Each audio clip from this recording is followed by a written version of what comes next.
नमस्कार, आप देख रहे हैं हर टक भारत। मैं हूं दिवाकर विक्रम सिंह। कर्नल वीरेंद्र साही सर हमारे साथ जुड़े हुए हैं और आज एक बहुत अहम मुद्दे पर बातचीत हम करने जा रहे हैं। और मुद्दा ये है कि भारत और बांग्लादेश के बीच बंगाल और बांग्लादेश की जो सीमा है उस पर तारबंदी की कवायद शुरू हो चुकी है। जैसे ही भारतीय जनता पार्टी की सरकार बनी, शुभेंदु अधिकारी जो वहाँ के मुख्यमंत्री हैं, उन्होंने 45 दिन के भीतर वो सारी कागजी कार्रवाई करते हुए वहाँ पर तारबंदी को तेजी से आगे बढ़ाने का फैसला ले लिया। गृह मंत्रालय एक्शन मोड में है, बीएसएफ वहाँ पे तारबंदी कर रही है। लेकिन क्या तारबंदी से वो समस्याएं हल हो जाएंगी जिन समस्याओं को हल करने के लिए हम दशकों से चाहत रखते हैं? कर्नल वीरेंद्र साही सर आज इस पर अपनी बात रखने जा रहे हैं। इसे बहुत ध्यान से सुनिएगा और इनकी बातों से आप कहाँ तक सहमत हैं उस पर अपनी राय रखिएगा। वीडियो अच्छा लगे तो उसको शेयर कीजिएगा और हमारे चैनल हर टॉक भारत को सब्सक्राइब कीजिएगा। लेकिन शुरुआत इसी से कि ये जो फैसला है, इस फैसले से अवैध घुसपैठिए भारत में न आ सकें या बांग्लादेश में जाकर के वहाँ के समाज में एसिमिलेट न हो सकें, ये कितना संभव हो पाएगा सर? धन्यवाद दिवाकर जी। देखिए, घुसपैठ का जहां तक सवाल है, हमें इतिहास में थोड़ा सा पीछे नजर डालनी पड़ेगी। बांग्लादेश की पैदाइश और बांग्लादेश की पूरी समस्या घुसपैठ से शुरू हुई थी। जब वो ईस्ट पाकिस्तान था और पाकिस्तान आर्मी ने बंगालियों का जेनोसाइड शुरू किया और बंगाली वहां से भागकर भारत की शरण में आने लगे। उन शरणार्थियों की गिनती इतनी ज्यादा बढ़ गई कि हमारी सरकार को लगा कि हम इतनी पॉपुलेशन का बोझ नहीं उठा पाएंगे। ये वो युग था जबकि हम भी खुद मुश्किल से 1965 की युद्ध से उभरे थे और एक समय खाना न खाने का प्रधानमंत्री लाल बहादुर शास्त्री ने अनुरोध किया था देश में कि एक दिन आप व्रत रखें, एक समय खाना कम खाएं ताकि पूरा देश कम से कम भूखा न मरे। उस समय जो 2-3 करोड़ शरणार्थी आए थे उनको हम सह नहीं पाए। दुर्भाग्य है कि बांग्लादेश का जन्म भी हो गया और भारत के पूरी सहायता के साथ बांग्लादेश का जन्म हुआ। पर हमने कुछ फैसले जो युद्ध में हमारे 4-4.5 हजार सेना की कैजुअल्टी हुई थी उस युद्ध में, उनकी जानों की, उनके बलिदान का पूरा लाभ नहीं उठाया और दो बड़ी कमियां जो बांग्लादेश से हमने जब समझौते किए उनमें सॉल्व नहीं की। उसमें एक चिकन नेट जिसको हम कहते हैं, जो कॉरिडोर हम चौड़ा कर सकते थे, बहुत मामूली बात थी। पूरा देश उनको बनाकर दिया। अगर 20-25 किलोमीटर की एक पट्टी और लेकर और हम उस इलाके को चौड़ा कर लेते, हमने नहीं सोचा, नहीं किया। साथ ही हमको यकीन करना चाहिए था कि हर शरणार्थी जो आया था उसको वापस बांग्लादेश में धकेल दिया जाए। हमने वही गलती दोहराई, उसी पार्टी के शासन में दोहराई जो हमने 47 में की थी। पाकिस्तान का जन्म एक धर्म विशेष के लोगों को अलग जमीन और अलग देश देने के लिए किया गया था। वो एक इस्लामिक कंट्री बना।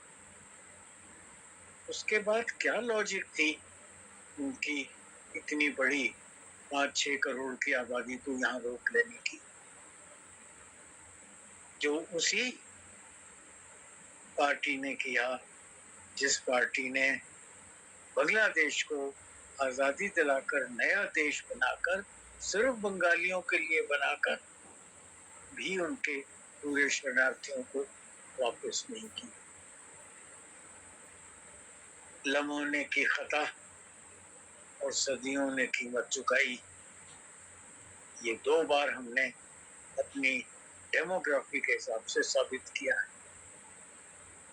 अगर 47 में हमने इस्लामिक मुल्क में सारे उस धर्म को मानने वालों को बाइज्जत विद रेस्पेक्ट इसलिए भेज दिया गया होता कि उनको नया देश दे दिया है, तो शायद बीओजे भी नहीं होता, शायद पाकिस्तान से हमारे जो पड़ोसी वाले संबंध होते, और जो देश के अंदर जगह जगह पाकिस्तान के पॉकेट्स अब नजर आ रहे हैं, ये नहीं होते।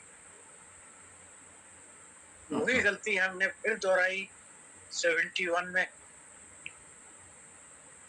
और बांग्लादेश बन गया, बांग्लादेशियों के लिए बन गया, तो तकरीबन 2-3 करोड़ बांग्लादेशी फिर इधर रह गए। अगर ऐसा नहीं किया होता तो ममता जी नहीं होती, तो बंगाल का, वेस्ट बंगाल की ये हालत नहीं होती। इतनी लाखों गायें हर साल यहाँ से स्मगल करके बांग्लादेश में नहीं काटी जाती। सही बात। बांग्लादेश में अगर ये लोग रह जाते, यहाँ से चले जाते, तो शायद वो यहाँ के वोटर नहीं बनते, यहाँ के आधार कार्ड नहीं बनाते, यहाँ की पॉलिटिकल मूवमेंट में असर नहीं डालते, यहाँ के व्यापार में असर नहीं डालते, यहाँ की स्कूल कॉलेजेस में प्रेशर नहीं डालते, यहाँ के अनाज नहीं खाते, यहाँ के जो हेल्थ सर्विसेज हैं उनका प्रयोग नहीं करते, और जो उभरता हुआ भारत मुश्किल से एक हॉस्पिटल, एक स्कूल, एक कॉलेज बनाकर अपने देश के साधनों को जुटा रहा था, वो लोग जो पाकिस्तान चले गए होते या बांग्लादेश चले गए होते, अगर इतनी पॉपुलेशन कम होती तो हमारे ये सब इंस्टीट्यूट्स शायद ओरिजिनल असली भारतवासियों का ज्यादा भला कर सकते थे। तो हमने अपनी उन ब्लंडर्स को, महान गलतियों को दोहराया, जिसकी कीमत हम आज तक दे रहे हैं। ये जो तारबंदी है सर, इससे मामला कुछ सुलटेगा? जो बेरोक टोक आते जाते हैं सब, शायद 100% क्यों नहीं, पर बहुत बड़ा फर्क पड़ेगा। इसकी मिसाल हमारे सामने है। इन्फिल्ट्रेशन लगभग ना के बराबर हो गया है वेस्ट पाकिस्तान और हमारे बीच में। अब तो ईस्ट पाकिस्तान रहा नहीं, तो पाकिस्तान और हमारे बीच में इन्फिल्ट्रेशन पर बहुत ज्यादा काबू पाया गया है, और वो हम तभी पा चुके हैं जब हमने तारबंदी की।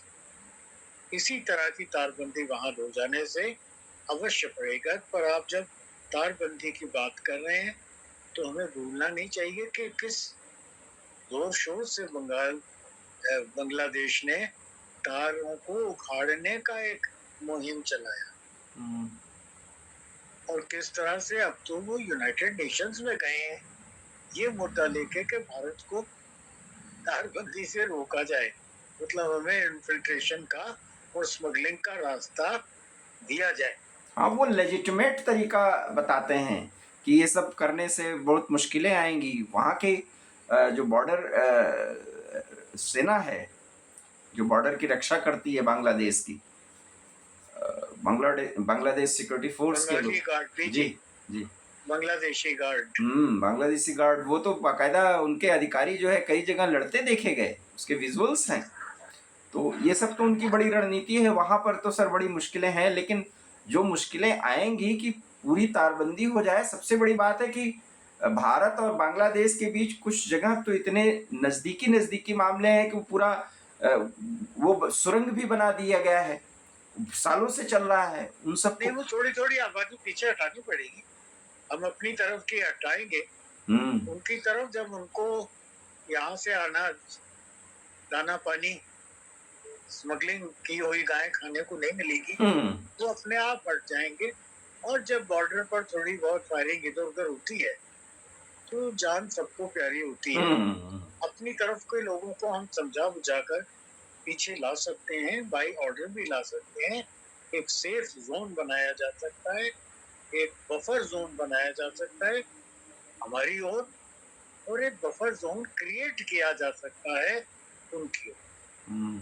इसके दूसरी लिए मुश्किल जो आती है वो जो नदी नाले बीच में आते हैं, तो उनका आजकल साइंटिफिक तरीके हैं उनकी तारबंदी करने के, इलेक्ट्रॉनिकली किया जा सकता है। हम्म। सर, ये प्रोसीजर जो शुरू किया गया है, आपको कब लगता है कि पूरी तरीके से एक मुकम्मल व्यवस्था गृह मंत्रालय की देख रेख में बीएसएफ कर लेगी? मैं तो समझता हूँ 3 से 6 महीने का समय बहुत ज्यादा काफी है। हम्म। ये आपने बहुत इंपॉर्टेंट बात कही, बफर जोन बनाना, और इसके लिए दोनों तरफ की एक सहमति और डिटर्मिनेशन। बांग्लादेश तो नहीं चाहेगा ना सर ऐसा हो? नहीं नहीं, सहमति बिल्कुल आवश्यक नहीं है। हम्म। हम अपने तरफ बनाएंगे, ओके। उनकी तरफ तो वो खुद भाग जाएंगे। अभी तो उनको भगाने के बहुत से तरीके हैं। जी जी, शुभेंदु अधिकारी ने घोषणा भी की है कि सबको जो घुसपैठी है उनको जाना पड़ेगा, और डिटेंशन सेंटर भी बनाए जाएंगे, ये भी बताया गया है। इसके लिए तो बड़े मानवाधिकार संगठन भी आगे आ सकते हैं। वैसे ममता दीदी तो इस समय अपनी पार्टी को बचाने में लगी हैं, नहीं तो धरने पे भी बैठ सकती हैं। हालांकि जितनी भद उनकी पिट रही है सर, मैं एक बहुत मजबूत नेता मानता था, लेकिन देखिए तुष्टीकरण की राजनीति करते करते अब बताइए, हुमायूं कबीर भी कृपा करने की कोशिश कर रहे हैं ममता पे कि भाई आपने हमारे पे बड़ा एहसान किया है, आप नंदीग्राम से तो जीत नहीं पाएंगी, हम अपना सीट सुरक्षित दे रहे हैं, आप वहाँ से जीत जाएंगी क्योंकि वहाँ मेरी चलती है। तो सोचिए, हुमायूं कबीर को उठाने वाली ममता और आज ममता की स्थिति हो गई। तो ममता अपने कर्मों के कारण ये स्थिति पाई है, और अपने भतीजे को इतना प्रोटेक्ट करने के कारण वो भी उसी व्यवस्था के शिकार हो गई जो हर पार्टी के लोग होते हैं। और यही तो मोदी और लोगों में अंतर है कि मोदी के आगे पीछे कोई नहीं, तो ममता बनर्जी के भी आगे पीछे कोई नहीं था, उनका बेटा भतीजा ही उनके बहुत बड़ी समस्या का कारण बन गया। जी।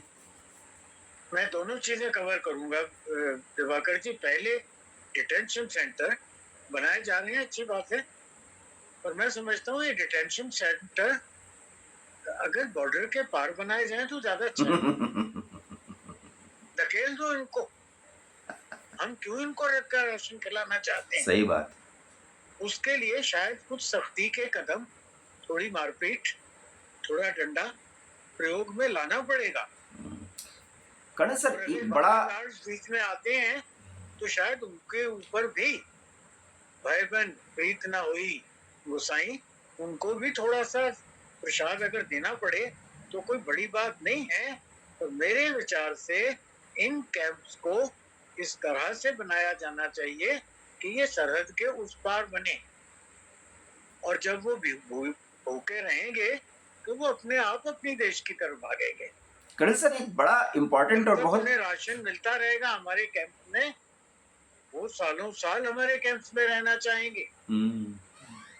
भूखे को अगर रोटी मिलती जाए, सही बात, और आप उन्हें नंगा नहीं घूमने देंगे, कपड़ा भी दे देंगे, आप उन्हें प्यासा नहीं रखेंगे, पानी भी दे देंगे, और जैसा आज J&K में बांग्लादेशी और रोहिंग्यों को इलेक्ट्रिक करंट भी मिलता है, कनेक्शन, उनको पानी भी मिलता है, उनके राशन कार्ड भी बने हुए हैं, उनको राशन भी मिलता है, तो वो क्यों जाना चाहेंगे? सही बात है। तो इन कैंप्स में इनको कहा था चीफ मिनिस्टर ने, बड़े शुभेंदु जी ने, कि इनको ये जमाई है जो इनको हम यहाँ रखकर खाना खिलाएंगे। यही शब्द उन्होंने यूज किया था कि ये जमाई नहीं है, उनको जाना ही पड़ेगा। तो इनको जल्दी से जल्दी धकेलने का प्रोग्राम करना चाहिए। धकेलने के कई तरीके हैं। यही मैं बात पूछना चाहता। और धकेलने का एक तरीका ये भी है कि इनको सी रूट से धकेला जाए और बांग्लादेश के सीमा के बाहर वो शैलो वाटर में डिपोर्ट कर दिया जाए जहाज से, कि जाओ भागो, वो जमीन तुम्हारी है। दैट इज योर देश, वहां चले जाओ। तो ये सिर्फ जमीन के थ्रू ही किया जाए आवश्यक नहीं है, इनको सी रूट से भी ले जाया जा सकता है। और ले जाकर, अब जैसे ये बॉम्बे से निकाले जा रहे हैं, गुजरात से निकाले जा रहे हैं, महाराष्ट्र से निकालने आवश्यक है, इन सबको सी लैंड रूट से ले जाया जाए ऐसा बिल्कुल आवश्यक नहीं है। इनको जहाज में जाकर और throw them in the shallow water, जहां डूब कर ना मरे, और एक ही तरीका बचे उनके पास कि शैलो वाटर में चलकर अपने बांग्लादेश चले जाओ। सर, एक बहुत महत्वपूर्ण सवाल है, थोड़ा गंभीर मुद्दा भी है और गंभीर सवाल है। बांग्लादेश इसको लेकर के सर कुछ कंधा तो उठाने की कोशिश करेगा, थोड़े डिफिकल्ट स्टेप्स लेने पड़ेंगे। उसके रिपरकशन क्या हो सकते हैं सर? देश के लिए बहुत आवश्यक है। उसके रिपरकशन आपका था ये हुमायूं कबीर के बारे में। नहीं सर, उसके रिपरकशन क्या हो सकते हैं? रिपरकशन क्या होंगे? ज्यादा से ज्यादा यूनाइटेड नेशन इसका विरोध करेगा, और अगर हम उनकी बात ना माने तो क्या करेगा? ये हमारा इंटरनल फैसला है। अगर अमेरिका से भारतीयों को निकाला जा सकता है, हथकड़ियां डालकर जहाज में लाया जा सकता है, तो क्या हमें अपने देश से इन्फिल्ट्रेटर्स को धकेलने का अधिकार नहीं है? कर्नल सर, एक सवाल है, आपको लगता है कि 100% इन्फिल्ट्रेटर्स बांग्लादेशी बंगाल से निकाल दिए जाएंगे? 100% मैंने कहा कि शायद इतनी जल्दी संभव नहीं होगा, पर अधिकांश निकाले जा सकते हैं, ऐसा मेरा मानना है, अगर हम सख्त कदम उठाएं। यूएई ने पाकिस्तान 30,000 पाकिस्तानी निकाल दिए। बिल्कुल सही बात। तो हम किस बात की शर्म कर रहे हैं? सही बात। और हमें क्या तुष्टीकरण करना है कि बांग्लादेश खुश रहे ना खुश रहे? देश एक अकेला देश नहीं है क्योंकि इन्फिल्ट्रेटर्स को और इलीगली माइग्रेटेड लोगों को बाहर निकाल रहा है। सही बात है। संसार में ये अकेली मिसाल नहीं है। सही बात। बहुत सी मिसालें हैं, और जहां बड़ी सख्ती से ये काम किया गया है और सक्सेसफुली किया गया है, तो हम क्यों शर्म करेंगे? सिर्फ एक इंटरनल अपीजमेंट के लिए, एक अपीजमेंट, और वो अपीजमेंट जिसका परिणाम बहुत अच्छा हमने वेस्ट बंगाल के इलेक्शन में देख लिया है। सही बात। तो अपीजमेंट को एक किनारे रखकर सख्ती से ये कदम लेने पड़ेंगे, जिसके लिए मैं समझता हूँ एक दृढ़ निश्चय, एक पॉलिटिकल विल की आवश्यकता है, जो सूनर और लेटर देश को दिखानी आवश्यक है। तो इस वीडियो में कर्नल सर ने जो बात रखी है उस पर अपनी राय रखिएगा, और वीडियो अच्छा लगे तो इसे शेयर कीजिएगा, और हमारे चैनल हार्ट टॉक भारत को सब्सक्राइब करिएगा, ये जानते हुए और ये सूचना देते हुए कि जो अगली बातचीत कर्नल सर से हम करेंगे वो भारत और नेपाल संबंधों को लेकर के, क्योंकि नेपाल के प्रधानमंत्री ने कहा कि भारत ने ही हमारी ज़मीन हम नहीं कब्जाई है, हमने भी भारत की ज़मीन कब्जाई है, और वो भी यूनाइटेड नेशंस और कुछ देशों के मीडिएशन की बात कर रहे हैं। तो नेपाल के नए प्रधानमंत्री जो जेंजीज आंदोलन के बाद आए हैं, वो क्या न्यूसेंस क्रिएट कर रहे हैं, कर्नल सर से अगले वीडियो में उस पर भी बातचीत करेंगे, और उस पर भी कर्नल सर की परख को जरूर परखिएगा, उसका इंतज़ार कीजिए। लेकिन इस वीडियो पर अपना कमेंट दीजिए और हमारे चैनल हार्ट टॉक भारत को सब्सक्राइब कीजिए। बहुत बहुत धन्यवाद। नमस्कार। धन्यवाद दिवाकर।